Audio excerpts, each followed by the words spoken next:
بسم اللہ الرحمن الرحیم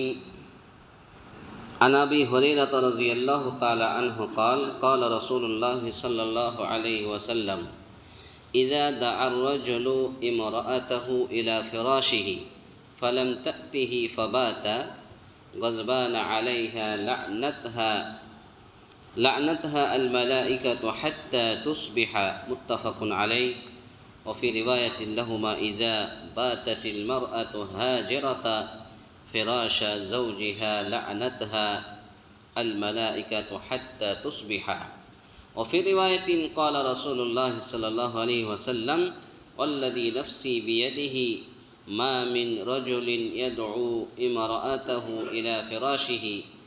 فتأبى عليه إلا كان الذي في السماء ساخطا عليها حتى يرضى عنها.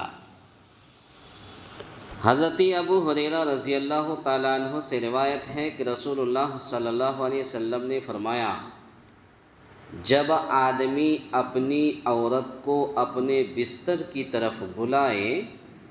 اور وہ نہ آئے، پس خاوند وہ رات اس سے ناراضی کی حالت میں گزارے تو صبح تک فرشتے اس پر لعنت کرتے رہتے ہیں. اس حدیث کو امام بخاری، امام مسلم رحمۃ اللہ علیہ نے اپنی اپنی حدیث کے اندر نقل کیا ہے. ان دونوں کی ایک اور روایت میں ہے کہ جب عورت اپنے خاوند کی خواہش کے باوجود اس کے بستر کو چھوڑ کر رات گزارے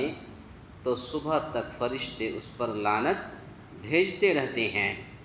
ایک اور روایت میں ہے کہ رسول اللہ صلی اللہ علیہ وسلم نے فرمایا، قسم ہے اس ذات کی جس کے ہاتھ میں میری جان ہے، جو آدمی اپنی بیوی کو اپنے بستر کی طرف بلائے پس وہ نہ آنے سے انکار کر دے تو وہ اللہ جو آسمانوں میں ہے اس پر ناراض رہتا ہے یہاں تک کہ وہ خاوند اس سے راضی ہو جائے. اس حدیث سے معلوم ہوا کہ عورت کے لیے خاوند کی اطاعت فرض و واجب ہے. شوہر اگر بلائے، کیوں بلا رہا ہے، کیا وجہ ہے، طبیعت ٹھیک ہے یا نہیں ہے، ہر حال میں اگر عورت کو بیوی کو بلا رہا ہے، اگر عذر شرعی نہ ہونے کے باوجود اطاعت سے انکار کرے گی تو غضب الہی کے مستحق قرار پائے گی. ایک عورت ہے، سب کچھ ٹھیک ہے، صحت بھی ٹھیک ہے، طبیعت ٹھیک ہے، اور طبیعت ٹھیک ہونے کے باوجود بھی اگر شوہر کے بلانے پر اگر نہ آئے تو رات بھر فرشتے لعنت بھیجتے رہتے ہیں، اور وہ اس وقت تک اللہ کے ہاں ملعون و مغضوب رہے گی، اس وقت تک اللہ کی لعنتیں اور اللہ کے غضب نازل ہوتی رہے گی جب تک کہ وہ اپنے خاوند کو راضی نہیں کر لے گی. گویا کہ اس سے یہ بھی ایک پتہ چلتا ہے کہ شوہر کا کتنا بڑا درجہ ہے. شوہر کا درجہ تو اتنا بڑا ہے کہ بعض دوسری حدیث کے اندر ہے کہ اللہ کے نبی صلی اللہ علیہ وسلم نے فرمایا کہ اگر شوہر کا کہیں ہاتھ میں یا کہیں بدن کے اندر کہیں کٹ جائے، جل جائے، اور بیوی اس کو زبان سے چاٹ کر صاف کرے، یا ناک سے اگر خون یا پیپ یا اور کوئی پانی بہہ رہا ہو اور اس پانی کو بھی، اس خون کو بھی اگر بیوی زبان سے چاٹ کر صاف کرے پھر بھی شوہر کا حق ادا نہیں ہوگا. اتنا بڑا شوہر کا درجہ ہے، اتنا بڑا شوہر کا درجہ ہے. تو گویا کہ جب تک وہ راضی نہیں کر لے گی اپنے شوہر کو تب تک وہ اللہ کے ہاں ملعون مغضوب رہے گی، جب تک کہ وہ اپنے خاوند کو راضی نہیں کر لے گی. اس میں ان عورتوں کے لیے سخت تنبیہ ہے جو اپنی بدمزاجی اور ضدی پن کی وجہ سے خاوند کی ناراضی کی پرواہ نہیں کرتی اور اپنی تریاہٹ، ضدی پن، اپنی بات پر اڑی رہتی ہے،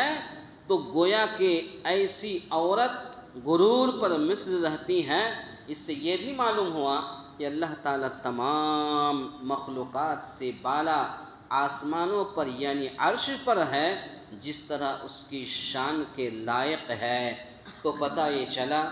حدیث کا خلاصۂ کلام یہ ہے کہ اگر شوہر اپنی بیوی کو چاہے وہ کسی بھی ٹائم پہ کسی بھی وقت میں اپنے بستر کی طرف بلائے یا کسی بھی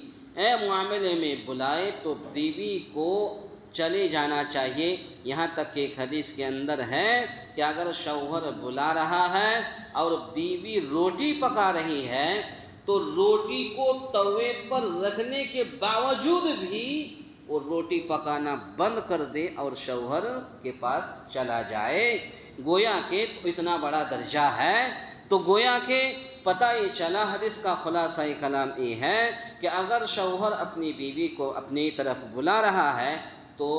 عورت کو بیوی کو جانا چاہیے۔ اگر نہیں جاتی ہے یا شوہر کی باتوں کا انکار کرتی ہے یا اور کوئی منمانی کرتی ہے تو جب تک وہ اپنے شوہر کو راضی نہیں کر لیتی تب تک اللہ کے یہاں ملعون اور اللہ کی لعنتیں، نبی کی لعنتیں اور نبی کا اللہ رب العالمین کی